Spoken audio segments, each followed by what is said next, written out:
Olá, tudo bem? Para essa questão, nós temos aqui uma situação onde nós temos um ponto P, que ele parte, né, dessa posição inicial aqui de 60 graus, que é também dada como π sobre 3 em radianos, né? E ele vai fazer todo o movimento dele em uma velocidade constante, né, que é π radianos por segundo, ou seja, a cada segundo ele vai andar π radianos. Π radianos é meia volta, né, de 0 graus a 180 graus. É meia volta. Então, a cada segundo ele dá meia volta. E uma volta inteira, né, demora 2 segundos. Então, o período é de 2 segundos. Essa circunferência tem 30 centímetros, que é igual a 0,3 metros, né? A posição inicial dele aqui. E ali, nas alternativas, a gente vai ter umas contradiçõezinhas, né? Mas vamos analisar uma a uma. Na 01, fala que no instante 0, que é esse instante aqui, né? As coordenadas do ponto P, coordenada nada mais é do que a componente horizontal, né? Que é esse Q aqui, e a componente vertical. Tá? São 0,15 e 0,15. Essa daí, você já podia matar ela de cara, porque a única condição, né, para ela ter os catetos iguais, tipo a componente horizontal e a componente vertical igual, é que seja 45 graus ou um múltiplo, né? Tipo 45 graus aqui, que é 135, ou 45 graus aqui, né, que é 225. Algum desses múltiplos tem que ser, né? Mas o ângulo ali tem que ser equivalente a 45 graus, para que essas componentes sejam iguais. Só com 45 que consegue ser igual. Então, essa daí você já podia descartar sem fazer nenhuma conta, né? Mas a título só de fazer conta mesmo, a gente pode fazer assim, ó. Cosseno de 60 graus é cateto adjacente, que é o OK, que é essa componente horizontal, dividido pela hipotenusa, que é o OP. Como é do centro até aqui a extremidade, isso é o tamanho de um raio, que é 0,3 metros. Então, fica o cosseno de 60, que é meio, é igual ao OK, né, que é o horizontal, dividido para 0,3. Passa multiplicando, fica 0,3 sobre 2, que é igual a 0,15. Então, o tamanho dessa componente aqui realmente vai ser igual a 0,15, tá bem? E aqui, ó, a gente tem que o seno de 60 graus é o cateto oposto, né, que é o PQ, dividido pelo OP.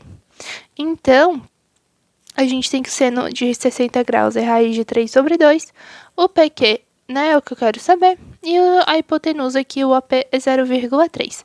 Então, passa multiplicando, fica 0,15 raiz de 3. Então, tá errada, né, as componentes não são aquelas. Aí, ali nas outras alternativas, a gente já começa a analisar o trajeto do ponto Q. E daí a gente tem que entender que esse trajeto vai ser um movimento harmônico simples. Por quê? O ponto Q, ele vai ser sempre a projeção desse ponto aqui no eixo horizontal, ou seja, ele sempre vai estar aqui nesse eixo. Ele nunca vai sair daqui. Quando o P, né, tá aqui nessa parte, conforme o P vai indo para cá, o ponto Q também vai indo. Então, conforme o ponto Q vai fazendo essa trajetória aqui, o ponto Q vai indo para cá. Se o ponto P tá aqui, ele tá aqui. Se o ponto P tá aqui, ele tá aqui. Se tá aqui, ele vai estar aqui. Então, sempre na trajetória horizontal. Então, ele faz assim, ó. Ele vem até aqui, vai, chega aqui no outro extremo, volta, chega aqui, vai e volta. Se fica indo e voltando, isso é um movimento harmônico simples. Inclusive, essa é uma das formas de dedução do movimento harmônico simples, tá? De dedução das fórmulas do MHS. Porque o P percorre um movimento circular uniforme e o ponto Q percorre um movimento harmônico simples. E aí a gente descobre que a velocidade do ponto Q ela vai aumentando, ela é máxima aqui no ponto central, vai diminuindo, é mínima aqui nesse extremo, aumenta, é máxima aqui, diminui, é mínima aqui no extremo, igual todo movimento harmônico simples é assim, né? Ele tem velocidade máxima no ponto central, que vai aumentando até chegar no meio, depois vai diminuindo até chegar em zero. Por quê? Quando ele vai fazer essa inversão do movimento, né, que ele deixa de ir para um lado para ir para o outro, deixa de ir para voltar, então a velocidade tem que ser nula. Então, ele tem que ir diminuindo o valor da velocidade para que chegue aqui igual a zero, e ele pode ir aumentando até chegar aqui no meio. Então, nessa parte central, a velocidade é máxima, tá? E não importa o ponto de partida. E isso que faz com que o gabarito oficial, que é apenas a 0,4, esteja errado. A 0,2 também está correta. Porque sempre que ele passar aqui, não importa o ponto inicial dele, tá? O que interessa é que já vai começar com uma velocidade constante, a gente desconsidera toda e qualquer aceleração.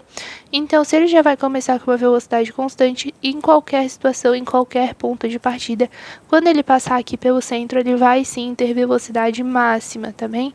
Isso aí considerando, né, que o ponto P, claro, vai estar fazendo um MCU. Por que isso? Por exemplo, aqui, ó, eu tenho 60 graus, né? 60 graus aqui eu tenho 0,15 e como o total é 0,3 metros, né? Aqui eu também tenho 0,15 metros. O trajeto, ele é pi radianos por segundo, ou seja, né, isso aqui, pi radianos por segundo. Em 1 segundo, ele vai percorrer meia volta. Então, para percorrer esse 1/4 de volta aqui, ele demora 0,5 segundos, tá? Então, 0,5 segundos para percorrer isso tudo. Se percorrendo 60 graus, né, ele conseguiu andar apenas 0,15 metros, ele vai ter que andar esses outros 30 graus aqui, ele vai ter que andar 0,15 metros. E aqui é constante, a velocidade angular é constante. Ou seja, o tempo para andar esse 30 graus vai ser metade do tempo que usou-se para percorrer esses 60 graus, tá? Então, esse tempo aqui é metade do tempo que se usou aqui. A velocidade é igual à distância, né, digamos assim, pelo tempo. Se aqui eu percorri, né, a distância de 0,15 metros em um tempo igual a 2t, então 0,15 dividido para 2t, né? Isso aqui vai ser igual a velocidade. E aqui eu tenho que percorrer um trajeto de 0,15 metros também, né, que é daqui até aqui, dividido pelo tempo t, porque eu vou ter um tempo que é metade, se o ângulo é metade, o tempo também é metade. Então, essa velocidade aqui vai ser o dobro, né, dessa velocidade aqui. Ou seja, a velocidade média desenvolvida nesse trajeto final é o dobro da velocidade média desenvolvida nesse trajeto inicial. O que mostra pra gente que quanto mais perto do centro, mais rápido ele vai ficando. Essa foi apenas uma rápida dedução, né, dessa velocidade do ponto Q para você entender um pouquinho melhor. Isso vai depender apenas da distância que ele tem para percorrer, tá? Que é essa projeção. Não vai depender nada de posição inicial, nem nada do gênero. A velocidade vai sim ser máxima no ponto central. Então, ali na 002, né, a gente tem que no tempo 1/6 a velocidade do ponto Q é máxima. Vamos descobrir qual é a posição que ele ocupa. No movimento circular, né, isso aqui é igual àquela velocidade que a gente tem no movimento uniformemente variado. Perdão, posição final é igual à posição inicial mais a velocidade vezes o tempo. Não é do movimento uniformemente variado, é do movimento uniforme, tá? Do mu. Posição final é igual a posição inicial mais velocidade pelo tempo. A gente pode transformar isso para angular. O ângulo final é igual ao ângulo inicial, mas é o ômega vezes o t. A mesma coisa, só que na fórmula de ângulo. Então, o ângulo inicial é 60 graus, que é igual a π/3, né? A velocidade é π radianos por segundo.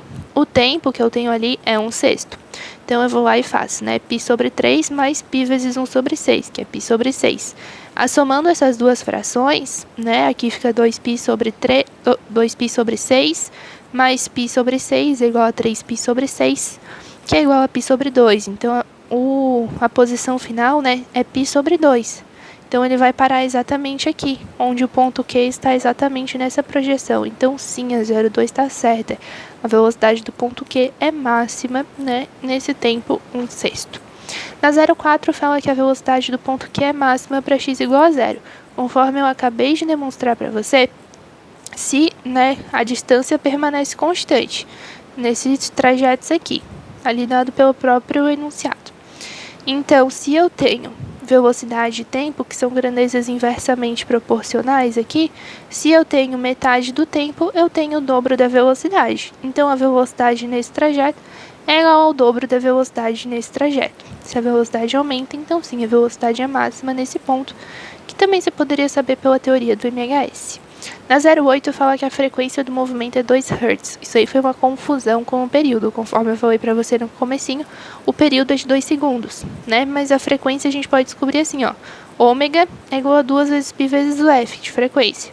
O ômega é π, é igual a 2π sobre f, a frequência é π sobre 2π, corta o π, fica 1 sobre 2, que é igual a 0,5 Hz. E na 0,16 fala que no tempo 11 sextos a velocidade no ponto Q é nula. Lembrando que a velocidade no ponto Q é nula apenas nos extremos, né, nessas duas pontinhas. Vamos descobrir qual é o ângulo. Fica π sobre 3 mais 11π sobre 6. Isso tudo dá 13π sobre 6, né, que transformando em voltas fica 2π mais π sobre 6. Porque 6 vezes 2 dá 12, 12π mais π fica 13π sobre 6, que é o que eu tenho aqui. Ou seja, 13π sobre 6 é uma volta completa mais π sobre 6, mais 30 graus. Então, a gente, na posição, né, do tempo 11 sextos, ele vai estar ocupando a posição de 30 graus, que é onde ele não tem velocidade nula.